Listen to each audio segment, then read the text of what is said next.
네, 안녕하세요. 아마존 웹 서비스에서 솔루션스 아키텍트로 일하고 있는 박주수입니다. 반갑습니다. 네. 이번 시간은 클라우드 포메이션에 관련된 고급 활용 기법 중에 하나를 소개해 드리려고 합니다. 여러분들이 이제 인프라를 설계하시고 또 변경을 반복하실 때 클라우드 포메이션을 활용을 하셔서 자동적이고 또 지속적으로 전달하실 수가 있습니다.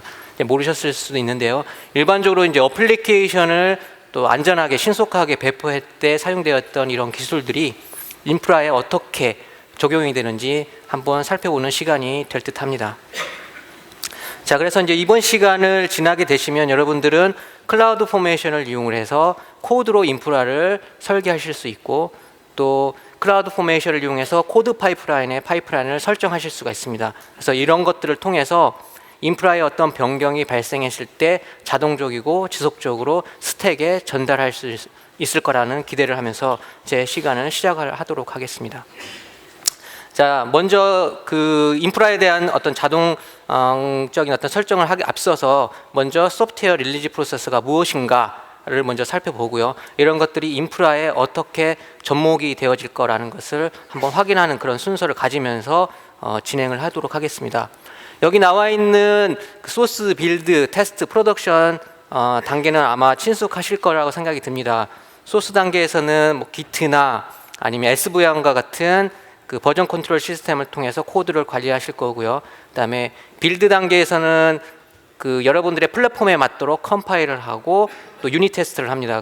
그리고 또 경우에 따라서는 컨테이너 이미지까지 생성을 하시죠. 그다음에 테스트 단계에서는 어플리케이션에 관련된 모든 티어들을 통합을 해서 통합 테스트를 하고 또 UI 테스트나 아니면 부하 테스트, 또 경우에 따라서는 외부로부터의 어떤 침투에 취약점이 있는지 확인하기 위해서 모의 침투 테스트까지 합니다. 그다음에 프로덕션 단계에서는 코드를 현장 프로덕션 환경에 배포를 하죠. 그래서 고객들이 실제로 어떤 새로운 어플리케이션을 사용할 수 있도록 합니다. 이러한 소프트웨어 릴리즈 프로세스는 세 가지 종류의 어떤 프랙티스로 많이 활용이 되어집니다. 그래서 첫 번째가 지속적인 통합이죠. 소스 코드가 중앙 레포지터리에 커밋이 되어지면 자동적으로 빌드 되어지고 또 유닛 테스트가 되어집니다. 한 단계 더 나간 것이 지속적인 전달. 지속적인 전달은 소스 코드가 빌드 되어지고 테스트 되어지고 프로덕션 환경으로 배포가 되어지죠. 하지만 최종 단계의 프로덕션의 단계에 가기 앞서서 매뉴얼 승인 절차가 수반이 되어집니다. 그 다음에 한 가지는 또 지속적인 배포가 있습니다. 이 지속적인 배포는 소스 코드가 커밋이 되어지면 신속하게 빌드 테스트 프로덕션까지 배포가 되어집니다. 여기에는 매뉴얼 승인 절차가 수반이 되어지지 않습니다. 오늘은 그 중에서 지속적인 전달에 초점을 맞춰가지고 설명을 드리도록 하겠습니다. 자, 앞서 보셨던 소프트웨어 릴리즈 프로세스가 그런 개념들이 어떻게 인프라에 적용이 될까 궁금하시기도 하실 거고요. 그 다음에 인프라를 지속적으로 전달하기 위해서는 어떤 릴리즈 프로세스와 또 어떤 도구가 필요할까 궁금하실 거라고 생각됩니다. 여기서 제가 소개해드린 이 세 가지 가지고 시작을 할 수가 있을 텐데요. 첫 번째가 인프라를 코드로 관리하는 겁니다. 그러니까 지금까지 여러분들은 인프라를 수동으로 이렇게 다 조작을 하셨을 겁니다. 하지만 코드형 인프라를 통해서 코드로 인프라를 정의하고 실행할 수 있어야 됩니다. 두 번째는 워크플로우 툴입니다. 인프라에 대한 릴리즈 프로세스를 정의하고 서로 바인딩할 수 있어야 됩니다. 그리고 한 가지는 변경된 어떤 사항이 있을 때 그것을 미리 테스트하고 검증할 수 있는 그런 도구가 있어야 됩니다. 이러한 도구는 코드형 인프라와 워크플로우라는 툴을 통해서 가능한데요. 코드형 인프라 같은 경우는 인프라를 코드로 정의할 수 있는 어떤 신텍스를 제공을 해줘야 되고 또 그러한 코드에 대해서 버전 컨트롤이 가능해야 됩니다. 그래서 코드를 가지고 인프라를 정의하면 동료들에게 쉽게 공유해서 리뷰도 가능하고 그러한 코드를 재사용해서 다양한 환경을 복제할 수도 있습니다. 워크플로우 같은 경우는 사용자가 빌드 프로세스를 미리 정의를 하고 코드가 변경됐을 때 신속하고 안전하게 그러한 인바이러먼트들이 빌드되어지도록 도움을 주는 도구라고 보시면 되겠습니다. 아마존 웹 서비스는 코드형 인프라와 워크플로우에 관련된 도구를 제공을 해드리고 있습니다. 그래서 코드형 인프라는 클라우드 포메이션을 통해서 가능하고요. 워크플로우는 코드 파이프라인을 통해서 가능합니다.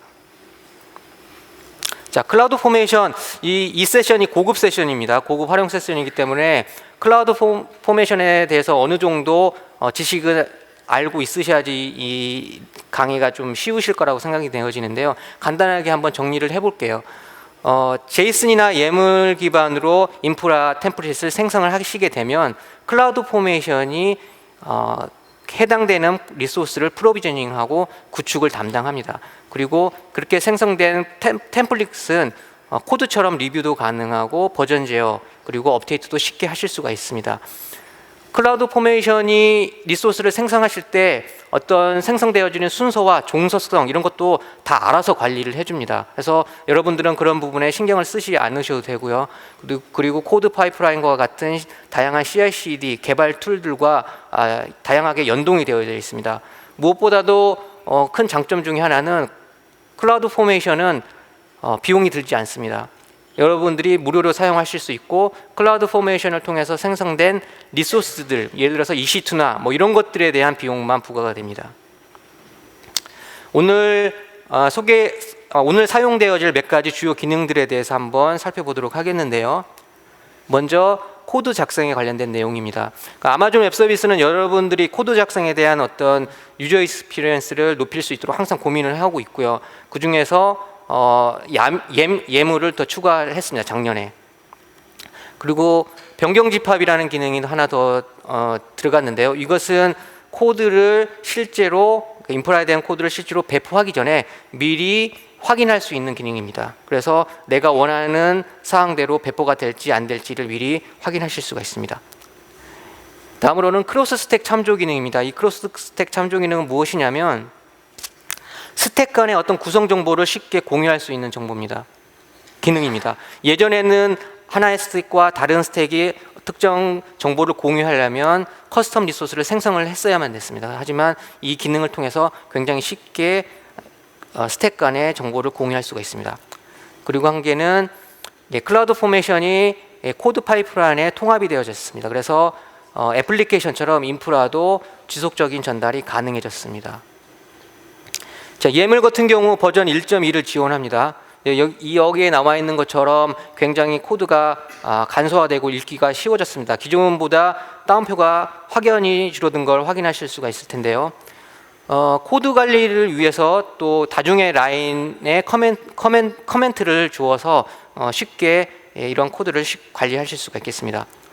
이 예물 지원뿐만 아니라 구문 개선 사항도 몇 가지가 더 추가가 되어졌습니다. 여기에 나온 내용은 이제 EC2 유저 데이터를 제이슨 포맷으로 코드화한 건데요. 이것을 개선된 예물 포맷으로 하면 이렇게 네 라인으로 단축할 수가 있습니다. 예, 여기에는 두 개의 개선된 구문 기능이 들어가져 있어요. 첫 번째는 서브 함수 기능입니다. 기존에는 이제 그 슈도 파라미터나 아니면 어떤 리소스의 어트리뷰트를 참조하려면 저희가 레퍼런스 함수나 아니면 get attribute 함수 이것을 참조했었죠. 그렇지만 이렇게 서브 함수를 사용하게 되면 변수를 참조할 때 이게 $가로 내에다가 그 어떤 변수를 집어넣으면 쉽게 값을 대체할 수가 있습니다. 그리고 함수 단축 형식이 더 추가가 됐습니다. 예, 함수를 레퍼런스 할 때 fn::을 앞에다가 붙여야 됐습니다. 하지만 이제는 앞에 이렇게 느낌표를 붙임으로써 쉽게 함수를 호출할 수가 있게 됐습니다.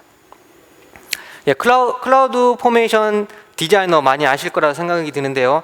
예, 템플릿 리소스를 시각화해서 드래그 앤 드롭으로 템플릿을 생성하고 수정할 수 있는 그러한 기능을 제공한 도구죠. 이 클라우드 포메이션 디자이너가 지난 3주 전인가 예물 템플릿까지 지원을 하게 됐습니다.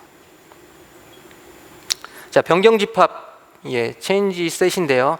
앞서 잠깐 말씀드렸다시피 많은 고객분들이 클라우드 포메이션 템플릿을 업데이트하고 이것을 프로덕션에 배포하기 전에 미리 확인할 수 있는 기능을 요청을 하셨습니다. 그래서 변경 집합 기능이 추가가 됐습니다. 그래서 원본 스택이 있고 업데이트된 템플릿이 있을 경우 이 업데이트된 템플릿으로 변경 집합을 생성을 하시고요. 그리고 변경 집합 내용을 일일이 확인하시고 어떤 리소스들이 생성이 되어지는지, 어떤 리소스가 삭제되어지고 업데이트되어지는지 확인하실 수가 있습니다. 그래서 그렇게 리뷰를 하신 다음에 그게 내가 원하는 어떤 결과다라고 하면 체인지 셋을, 변경 집합을 실행을 해서 스택을 업데이트할 수가 있겠습니다. 그래서 간단히 정리해 보면 이 변경 집합을 통해서 리소스가 변경되어지는지 삭제되어지는지 그 다음에 업데이트되는지 미리 확인할 수 있는 좋은 기능이라고 보실 수가 있겠습니다. 자, 다음으로는 크로스 스택 참조 기능인데요. 이 기능 아까도 잠시 말씀드렸죠. 독립적인 스택 간의 구성 정보를 쉽게 참조할 수 있는 기능이다라고 말씀을 드렸습니다. 하나의 스택 내에 어떤 구성 정보를 다른 스택들이 참조하게끔 만드시려면 아웃풋 섹션에다가 원하시는 구성 정보를 익스포트를 하면 됩니다. 그리고 다른 스택에서는 그 참조하려는 그 변수를 임포트 밸류해서 사용을 하시면 되겠습니다. 여기에 이제 샘플 스택이 두 개가 있는데요. 네트워크 스택과 어플리케이션 스택이 있습니다. 이 네트워크 스택 같은 경우 VPC를 생성하고 아웃풋 섹션에서 이 VPC 아이디를 지금 익스포트를 했습니다. 어플리케이션 스택에서는 VPC에다가 ELB를 지금 생성을 하려고 하는데 VPC 아이디가 필요하겠죠. 그래서 VPC 아이디를 임포트 밸류 해서 지금 참조하고 있는 상황이라고 보시면 되겠습니다. 기존에는 커스텀 리소스를 만들어서 복잡하게 구성 정보를 레퍼런스를 했어야 됐지만 이렇게 이제 쉽게 할 수 있는 기능이 나왔습니다. 자, 다음은 이제 내포된 스택, 네스티드 스택인데요. 이거는 뭐 새로운 기능은 아니고 예전부터 있었던 기능입니다. 크로스 스택 레퍼런스와 많이 비교돼서 여기다가 더 추가를 했는데요. 일반적으로 그 템플릿을 모듈화하기 위해서 많이 사용되어지는 기능이라고 보시면 되겠습니다. 여러분들이 하나의 거대한 템플릿 내에 모든 리소스를 다 집어넣어서 관리하고 싶으시지는 않으실 거예요. 그래서 여러 개를 분리해서 관리 편의상 이렇게 관리를 하고 싶을 겁니다. 하지만 각각의 템플릿마다 또 별개의 스택을 만들어 가지고 사용하고 싶으시지는 또 않으실 겁니다. 이 네스티드 스택은 모듈화해서 템플릿을 관리를 하지만 단일한 마이크로 스택을 만들어서 쓸 수 있는 기능이라고 보시면 될 것 같습니다.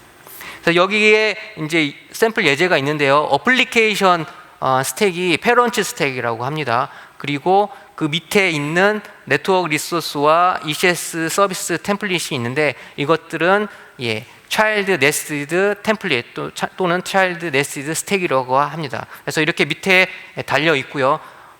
페런트 스택에서는 이러한 차일드 스택을 리소스로 관리를 합니다. 그래서 이런 건 언제 쓰냐면 자주 사용되어지는 어떤 리소스가 있을 때 이것들을 템플릿으로 묶어놓고 재사용하기 위해서 많이 활용되고 있습니다. 네스티드 스택과 이제 크로스 스택 참조를 제가 설명을 드렸는데 아직 명확하게 식별이나 구분이 안 되실 수가 있을 것 같아서 제가 여기에 정리된 표를 만들어 놨습니다.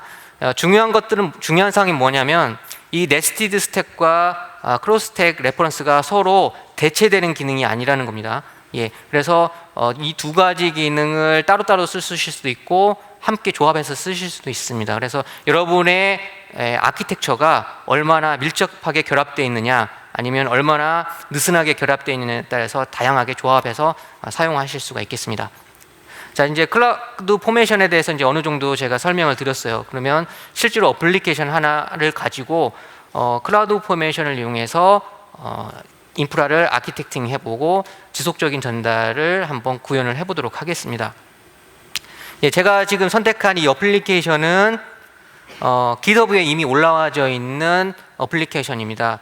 AWS 랩스의 ECS 레퍼런스 아키텍처 클라우드 포메이션 링크에 가보시면 참조가 가능하고요. 이 어플리케이션은 ECS 서비스를 기반으로 해서 만들어 놓은 두 개의 마이크로 서비스입니다.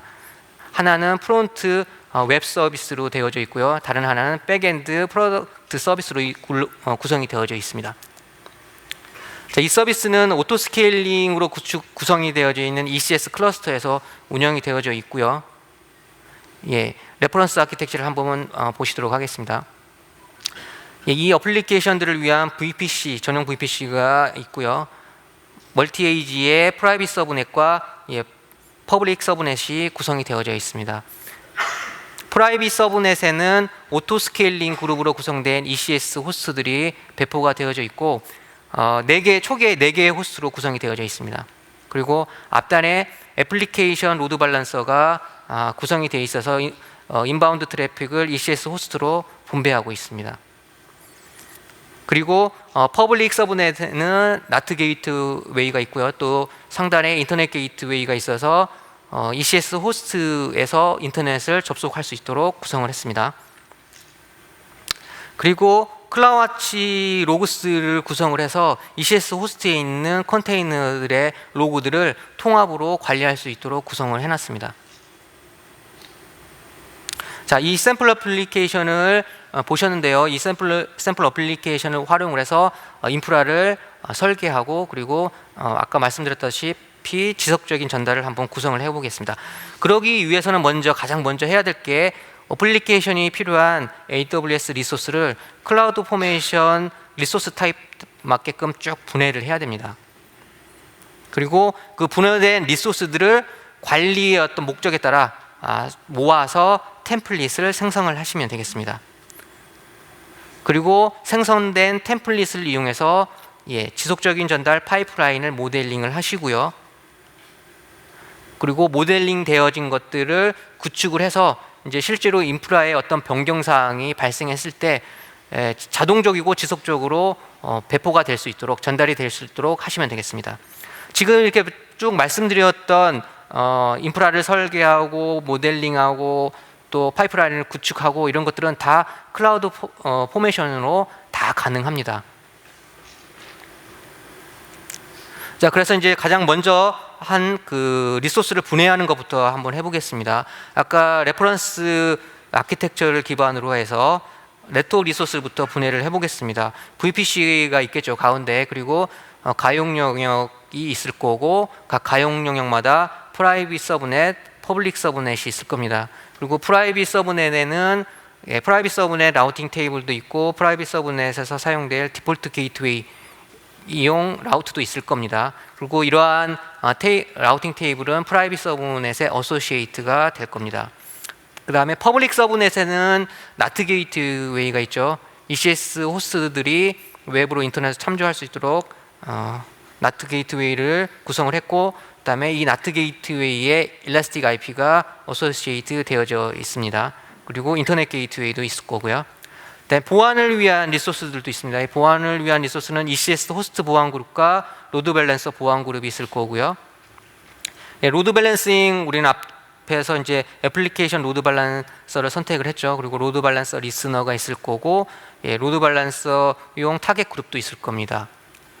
그다음에 ECS 클러스터는 오토 스케일링을 사용을 한다고 말씀을 드렸죠. 그래서 오토 스케일링 그룹, 그다음에 오토 스케일링용 런치 컴피그, 그다음에 ECS 호스트용 IAM 롤들이 있고요. 그 다음에 인스턴스 프로파일이 있을 겁니다. 그 다음에 프론트엔드 서비스와 백엔드 서비스, ECS 서비스로 구성이 되어 있다고 아까 말씀을 드렸고, ECS 타스크 데피니션이 있을 거고요. 클라우드 와치 로그 그룹, 그 다음에 ELB를 위한 타겟 그룹, 리스너 규칙들이 있을 겁니다. 이렇게 그 클라우드 포메이션 리소스 타입에 맞게끔 리소스를 이렇게 분해를 할 수가 있겠습니다. 그리고 이렇게 분해된 리소스를 이제 여러분들의 관리 목적에 따라서 템플릿을 생성을 하시면 되겠습니다. 이렇게 6개의 템플릿을 생성을 했는데요. 네트워크 같은 경우는 앞선 슬라이드의 맨 좌측에 있는 네트워크 리소스들로 구성이 되어 있고요. 보안 그룹은 어플리케이션 보안을 위해서 ECS 호스트용 보안 그룹과 그 다음에 ELB용 보안 그룹이 구성이 되어 있을 겁니다. 마찬가지로 로드 밸런서나 ECS 클러스터, 백엔드 서비스, 프론트엔드 서비스 관리 목적에 따라서 리소스를 가져와서 템플릿을 생성을 하시면 되겠습니다. 자, 이렇게 이제 템플릿이 생성이 되어졌는데요. 이런 템플릿들은 상호 구성 정보를 이렇게 전달할 수 있도록 구성을 해야 됩니다. 아까 배우셨죠? 크로스 스택 레퍼런스를 이용을 하면 쉽게 구성 정보를 전달하실 수가 있습니다. 여기 6개의 템플릿이 있는데요. 네트워크 템플릿 같은 경우 한번 보겠습니다. 네트워크 템플릿은 VPC를 가장 먼저 생성을 하겠죠. 이 VPC는 보안 템플릿이나 로드 밸런싱 템플릿 이하 여러 개의 템플릿에서 다 필요한 정보들입니다. 그래서 아웃풋 섹션에서 VPC 아이디를 익스포트를 하게 됩니다. 그리고 퍼블릭 서브넷 같은 경우도 로드 밸런서에서 참조가 이루어져야 되기 때문에 퍼블릭 서브넷도 익스포트를 하고요. 그다음에 프라이빗 서브넷 경우에도 ECS 호스트에서 참조를 해야 되기 때문에 익스포트를 합니다. 네, 보안 템플릿에서 로드 밸런서 보안 그룹도 로드 밸런싱 템플릿에서 참조를 해야 되기 때문에 익스포트를 하고요. ECS 호스트도 마찬가지로 익스포트를 합니다. 기타 로드 밸런서 리스너, 로드 밸런서 DNS 이름, 그다음에 ECS 클러스터 이런 것들도 참조할 수 있도록 다 아웃풋 섹션에서 익스포트를 하시면 되겠습니다. 자, 이렇게 이제 템플릿이 생성이 됐으면 최종적으로 스택을 생성하셔야 되겠죠. 예, 스택을 생성하는 방법은 네스티드 스택, 내포된 스택을 이용해서 생성하는 방법과 크로스 스택 참조 기능을 이용해서 하는 방법 아까 말씀을 잠깐 드렸었습니다. 내포된 스택의 장점은 모듈화를 했지만 템플릿 모듈화를 했지만 단일 마이크로 스택으로 관리를 할 수 있는 그런 장점을 가지고 있다. 그리고 크로스 스택 참조는 템플릿마다 개별적인 스택을 생성하지만 구성 정보를 쉽게 공유할 수 있다라는 장점을 말씀드렸습니다. 그래서 이런 것들을 활용해서 나한테 필요한 것들이 어떤 건가라는 것을 분석을 하신 다음에 활용을 하시면 되겠습니다. 자, 지금까지 이제 클라우드 포메이션을 이용을 해서 코드로 인프라를 디자인을 했습니다. 그래서 이제 이렇게 해서 사용을 하셔도 돼요. 예, 하지만 어떤 변경이 지속적으로 반복되어졌을 때 자동적으로 이것들이 전달이 되면 굉장히 좋겠죠. 그러기 위해서는 AWS 코드 파이프라인이 필요합니다.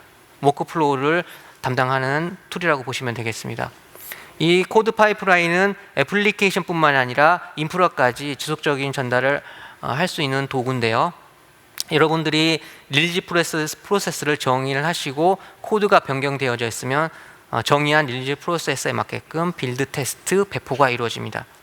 그게 이제 가능한 이유는 클라우드 포메이션이 코드 파이프라인에 통합이 되어져 있기 때문에 그렇습니다. 그래서 코드 파이프라인의 빌트인 커맨드를 이용을 해서 클라우드 클라우드 포메이션의 스택을 생성하거나 업데이트하거나 삭제할 수 있고 또 변경 집합도 생성하거나 실행을 하실 수가 있습니다. 자, 코드 파이프라인을 통해서 인프라에 대한 릴리즈 프로세스를 한번 정의를 한번 해보겠는데요. 소스와 테스트, 배포 이렇게 3가지 단계로 정의할 수가 있겠습니다.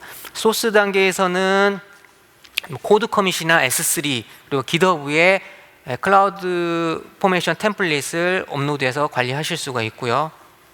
테스트 단계에서는 이렇게 업로드된 템플릿을 변경 집합을 이용해서 미리 검증하고 테스트하실 수가 있습니다. 그리고 배포 단계에서는 변경 집합을 실행을 해서 스택을 생성하거나 삭제하거나 업데이트 하실 수가 있겠습니다. 인프라에 대한 파이프라인 모델링은 일반적으로 크게 2가지로 분리해서 디자인을 하시게 되는데요. 표준이 한번 설정이 되어지면 변경이 잘 발생하지 않는 그 네트워크 부분과 그 다음에 어플리케이션과 그 다음에 인프라 같은 경우는 이제 네트워크 요소 위에서 올라가서 구동이 되죠. 그래서 이렇게 2가지 부분으로 나눠서 디자인하게 됩니다. 그래서 네트워크 리소스 파이프라인 같은 경우는 관리 영역에 따라서 네트워크 리소스를 분리합니다. 여기에서는 VPC, 보안 그룹, 로드 밸런싱 이렇게 분리를 했고요. 샌드박스와 프로덕션 환경을 2개를 함께 구성을 합니다. 그리고 애플리케이션과 인프라는 이제 네트워크보다 자주 변경이 발생하기 때문에 자주 트리거될 수 있도록 별개의 파이프라인을 만들고요. 여기서도 개발과 프로덕션 환경을 2가지를 만들게 됩니다. 이 그림은 실제로 이제 코드 파이프라인을 통해 가지고 네트워크 리소스 파이프라인을 생성한 내용들인데요. 화면 캡처한 내용입니다. 첫 번째로 이제 소스 레포지토리로 S3를 지정을 했고요. 그리고 개발 인바이러먼트로 VPC와 그다음에 시큐리티 그룹, 로드 밸런서를 순서적으로 이렇게 생성을 했습니다. 그리고 프로덕션의 변경사항을 적용하기 전에 체인지 셋을 만드는 그런 과정이 있고요. 그리고 변경 집합을 다 리뷰하고 나신 다음에 매뉴얼 승인 절차가 있습니다. 이 매뉴얼 승인 절차를 통해서 변경된 사항을 프로덕션 환경에 배포하게 됩니다. 다음은 애플리케이션용 파이프라인입니다. 이 애플리케이션 파이프라인은 앞서 보셨던 그 네트워크 리소스 파이프라인과 좀 비슷하지만 약간의 차이가 있습니다. 앞에 동일하게 S3로 레포지토리를 사용을 했고요. 새로운 버전이 이제 게시가 되면 즉각적으로 그 밑에 있는 개발 환경을 만들게 됩니다. 그래서 개발 환경에 접속하셔서 정상적으로 애플리케이션이 돌아가는지 이런 것들을 다 확인하신 다음에 문제가 없으면 비용이 나가지 않도록 더 이상 비용이 나가지 않도록 개발 환경을 제거하는 과정이 있습니다. 그리고 프로덕션 환경에 그 변경사항을 배포하기 전에 먼저 체인지 셋을 이렇게 만들고요. 그리고 디테일 탭을 눌러서 어떤 리소스들이 생성이 되고 변경이 되고 삭제되는지 확인을 하실 수가 있습니다. 그래서 일일이 체인지 셋마다 디테일 탭을 누르셔서 그런 변경사항을 확인하시고 문제가 없으면 매뉴얼 어프로브를 진행을 합니다. 그리고 나서 변경사항이 프로덕션 환경에 적용될 수 있도록 진행하시면 되겠습니다. 지금 이렇게 보시는 이런 것들은 클라우드 포메이션으로 다 파이프라인을 생성하실 수가 있습니다. 전체적인 그 구성 요소를 한번 보시겠는데요. 먼저 파이프라인 아티팩트를 저장하는 S3를 지정을 하게 되고요. 그 다음에 파이프라인에 어떤 변경사항이 발생했을 때 이메일로 공지할 수 있는 SNS 토픽을 하나 생성을 합니다. 그리고 릴리즈 프로세스, 아까 보셨던 릴리즈 프로세스를 정의하는 파이프라인을 생성을 하고, 그 다음에 클라우드 포메이션이 다양한 리소스를 생성할 수 있도록 IAM 역할이나 또 코드 파이프라인이 클라우드 포메이션을 호출할 수 있도록 관련된 IAM 역할을 정의를 합니다. 이것은 이제 좀 전에 말씀드렸던 클라우드 포메이션으로 만든 그 파이프라인의 일부 코드인데요. 먼저 스테이지를 정의를 합니다. 개발 환경 스테이지에 해당되죠. 아까 보셨던 그 좌측 하단에 있던 그 스테이지라고 보시면 되겠고요. 그 중에서 개발 환경 VPC를 생성하는 그런 액션이라고 보시면 되겠습니다. 그리고 관련된 다양한 구성 정보가 있고요. 배포 프로바이더로 클라우드 포메이션을 사용했습니다. 인프라이기 때문에 클라우드 포메이션을 지정을 했겠죠, 당연히. 그 다음에 액션 모드로 Replace on Failure를 선택을 했습니다. 다양한 그 액션 모드가 있는데 이 중에 이제 Replace on Failure는 굉장히 다양한 기능을 제공을 합니다. 스택이 없으면 새로 생성해주고, 또 스택이 만약에 있다면 업데이트해주고, 어떤 페일리어 상태다 그러면 그것을 대체해주는 그런 기능을 가지고 있습니다. 그리고 이 부분은 이제 VPC 개발 환경 VPC를 생성할 때 실제로 참조하는 클라우드 포메이션 템플릿이 위치한 곳을 지정을 해줍니다. vpc.yaml 이렇게 돼 있죠. 그리고 이 클라우드 포메이션 템플릿에 전송할 파라미터를 이렇게 미리 지정해 줄 수도 있습니다. 그래서 지금 이제 그 코드 간단하게 한번 보셨는데요. 파이프라인을 생성해서 보여주는 전체 코드를 한번 쭉 리뷰를 한번 해보도록 하겠습니다.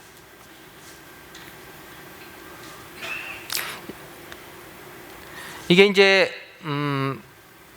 예물로 되어져 있는 코드인데 폴딩을 해놔가지고 전체 목록이 다 안 보입니다. 하지만 전체 어떤 구조는 어떻게 되었는지 한번 쉽게 확인할 수 있을 겁니다. 디스크립션 있고요. 그다음에 클라우드 포메이션에서 입력으로 쓰이는 파라미터가 있습니다. 그리고 실제로 리소스 부분이 코드 파이프라인을 생성하는 부분이라고 보시면 될 것 같습니다. 그래서 아까 보셨던 아티팩트, 그다음에 SNS 토픽, 파이프라인 있고요. 자, 입력으로 파이프라인 이름과 버켓명 이런 것들이 있습니다. 이메일 주소. 그리고 리소스로 S3 아티팩트를 정의하는 부분이 있고요. 그 다음에 토픽을 생성하는 부분이 있습니다. 그리고 실제로 파이프라인 구성하는 부분이 있는데요. 굉장히 길게 돼 있어서 다시 폴딩을 해보겠습니다. 그러면 3개의 그 스테이지로 되어 있습니다. S3 중앙 레포지토리가 있고요. 개발 환경, 프로덕션 환경 이렇게 3가지가 있습니다. 소스 단계로 이제 S3 지정을 하고 있고요. 그리고 개발 환경으로 아까 저희가 이제 VPC 만들고 그다음에 시큐리티 그룹 만들고 로드 밸런서 이렇게 만들었죠. 그것들이 이렇게 정의가 되어져 있습니다. 개발 환경 만들고 디플로이하고 프로바이더는 클라우드 포메이션으로 되어 있고요. 그다음에 리플레이스 온 페일리어로 되어 있고 그다음에 템플릿 패스로 VPC 예물 이렇게 되어 있습니다. 그리고 런 오더로 지금 1번이라고 되어 있습니다. 그래서 대부 환경에서 이 VPC부터 먼저 생성을 하게끔 되어 있습니다. 그 다음에 시큐리티 그룹 동일하고요. 그 다음에 런 오더가 2번으로 되어 있고 그 다음에 이제 로드 밸런서가 런 오더 3번으로 해서 개발 환경이 생성이 되어지게 됩니다. 다음에 프로덕션 인바이러먼트 한번 보시겠는데요. 먼저 이제 체인지셋을 생성을 합니다. 예, 체인지셋을 VPC 체인지셋, 그 다음에 시큐리티 그룹 체인지셋, 그리고 로드 밸런서 체인지셋 이렇게 3개를 구성합니다. 다 동일하게 함께 생성하기 때문에 런오더 1번으로 했고요. 3개를 다. 그 다음에 매뉴얼 어프로브 단계가 있습니다. 그래서 체인지셋을 다 리뷰를 한 다음에 매뉴얼 어프로브 단계가 되어지고요. 이거는 이제 런오더 2번이죠. 여기서 보시면 이제 노티피케이션으로 SNS 토픽을 통해서 이메일을 보내게끔 되어 있습니다. 그리고 매뉴얼 승인 절차가 지나면 VPC 체인지셋을 실행을 해서 프로덕션 환경에 배포를 하게 됩니다. 그래서 클라우드 포메이션으로 이러한 코드 파이프라인의 파이프라인을 다 정의하실 수가 있고요. 여기는 이제 클라우드 포메이션에 관련된 그 IAM 롤이 정의되어 있고요. 모든 리소스를 다 생성하게끔 리소스를 별표로 지금 해놨고요. 그것은 파이프라인, 코드 파이프라인이 클라우드 포메이션을 호출할 수 있도록 지금 정의가 되어져 있습니다. 요거는 이제 그 ECS 어플리케이션 파이프라인이라고 보시면 되겠습니다. 앞에서는 이제 네트워크 리소스 파이프라인이고요. 요거는 ECS 어플리케이션 파이프라인이라고 보시면 되겠습니다. 전체적으로 동일한 구조로 되어져 있습니다. 그래서 이제 파이프라인 쪽 폴딩을 한번 확장을 해보겠습니다. 스테이지가 S3 개발, 클린업 앤 프로모트, 그다음에 프로덕션 인바이러먼트 이렇게 4가지로 되어 있습니다.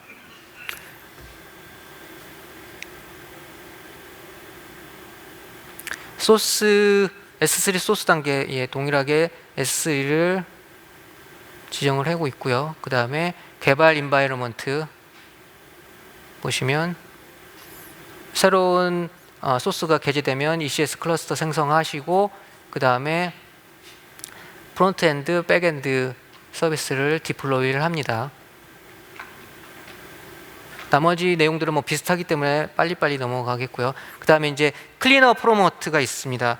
이제 여러분들이 이제 그 개발 환경이 다 디플로이 된 다음에 직접 이제 들어가셔갖고 어플리케이션이 잘 동작이 되는지 확인이 되셨으면 굳이 계속 올려놓으실 필요가 없죠. 개발 환경은. 그래서 매뉴얼 승인 절차를 하나 더 넣어서 개발 환경을 삭제할 수 있도록 구성을 했습니다. 그래서 백엔드, 프론트엔드, ECS 클러스터를 다 삭제할 수 있도록 구성을 했고요. 프로덕션에서 먼저 ECS 클러스터용 체인지셋을 생성을 하고요. 그 다음에 프론트엔드 체인지셋, 백엔드 체인지셋을 같은 순서로 런오더 1번으로 같은 순서로 다 생성을 합니다. 그리고 매뉴얼 승인 절차를 통해서 해당 체인지셋을 리뷰를 하신 다음에 승인 절차를 통해서 해당 체인지셋을 프로덕션 환경에 배포하는 과정이라고 보시면 될 것 같습니다.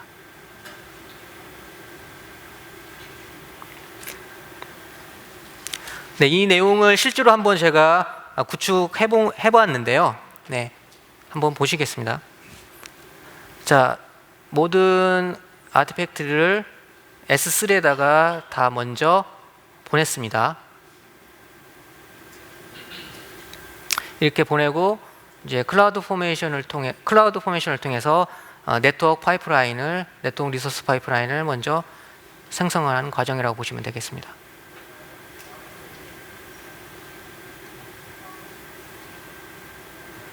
이 화면은 굉장히 익숙한 화면이시죠? 이렇게 해서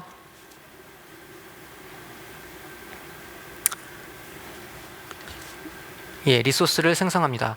저희는 이제 네트워크 파이프라인 리소스만 생성을 했는데 좀 있으면은 뭐가 하나 또 스택이 또 생성이 될 겁니다.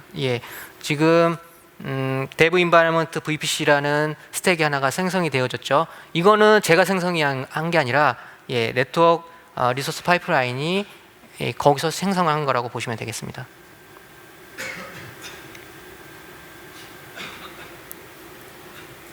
자, 그래서 코드 파이프라인으로 가서 네트워크 리소스 파이프라인을 한번 보겠습니다. S3 리소스 스테이지에서 리소스 템플릿을 읽어와서 그다음에 개발할 VPC를 생성을 지금 하고 있습니다. 이것 때문에 지금 이제 아까 클라우드 포메이션에서 스택이 보였던 거고요. 개발 환경 VPC 생성하고 그다음에 시큐리티 그룹 생성하고 데브 ELB를 생성합니다. 왜냐하면 그 구성 정보를 익스포트한 걸 참조하는 순서가 이렇게 되겠죠. 그래서 오더 순서를 이렇게 만들어 놨습니다. 그리고 프로덕션 인바이러먼트에서 자, 이렇게 이제 여러 개의 템플릿들을 이용해서 이제 네트워크에 관련된 스택들이 생성이 되어졌습니다. 자, 두 번째로 이제 ECS 어플리케이션 파이프라인을 생성을 해보겠습니다. 이것들은 앞서 생성한 네트워크 리소스 위에서 이제 구동이 되어집니다.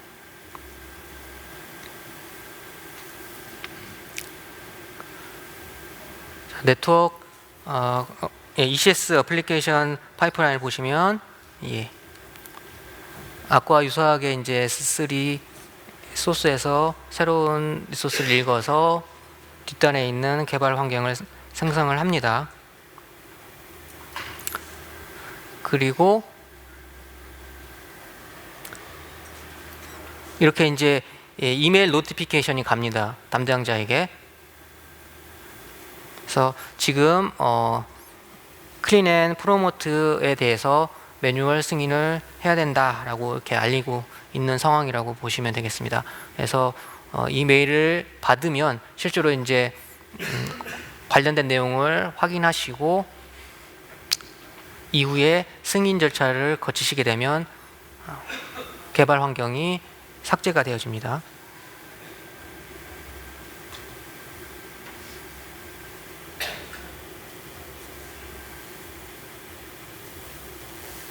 그리고 프로덕션 환경에서도 체인지셋이 만들어지죠. 그리고 매뉴얼 승인 절차를 위해서 이메일이 날아갈 겁니다. 그래서 이메일을 보시면 이렇게 승인 절차를 거치게 되죠. 그러면 체인지셋이 적용이 됩니다. 자, 저희가 이제 클로스텍 레퍼런스를 이용을 했잖아요. 그래서 익스포트한 그러한 정보들이 구성 정보들이 이렇게 쭉 나옵니다. 익스포트된 내용, 실제로 값, 그리고 어떤 스택에서 관련된 정보들을 익스포트 했는지 이런 것들을 다 참조할 수가 있으십니다.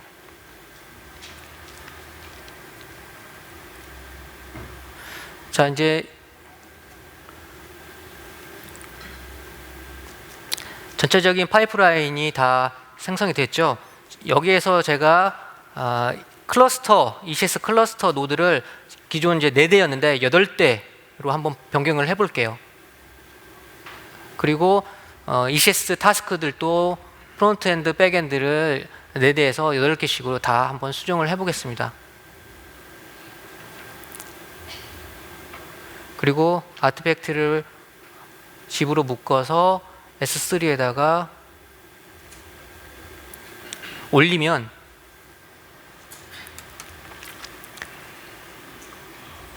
코드 파이프라인이 새로운 그 데이터를 인식을 해서 바로 적용을 하게 됩니다. 그래서 개발 환경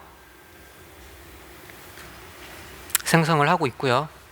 그리고 개발 환경이 끝났으면 이제 매뉴얼 승인을 위해서 이제 이메일이 날아갈 겁니다. 그러면 이제 이메일을 받으시면 전체적으로 잘 돌아갔는지 확인하시고 끝나셨으면 어프로브를 하셔갖고 개발 환경을 삭제하게 됩니다. 그리고 프로덕션 환경으로 가기 전에 체인지 셋을 만들죠. 그러면 실제로 이제 정확하게 내가 원하는 그런 구성들로 변경이 되어지는지 디테일 탭을 클릭을 하셔가지고 정보들을 확인을 하실 수가 있습니다. 그래서 그런 정보를 보시고 원하는 정보다 라고 하시면 매뉴얼 승인 절차를 통해서 진행을 하시면 되겠습니다.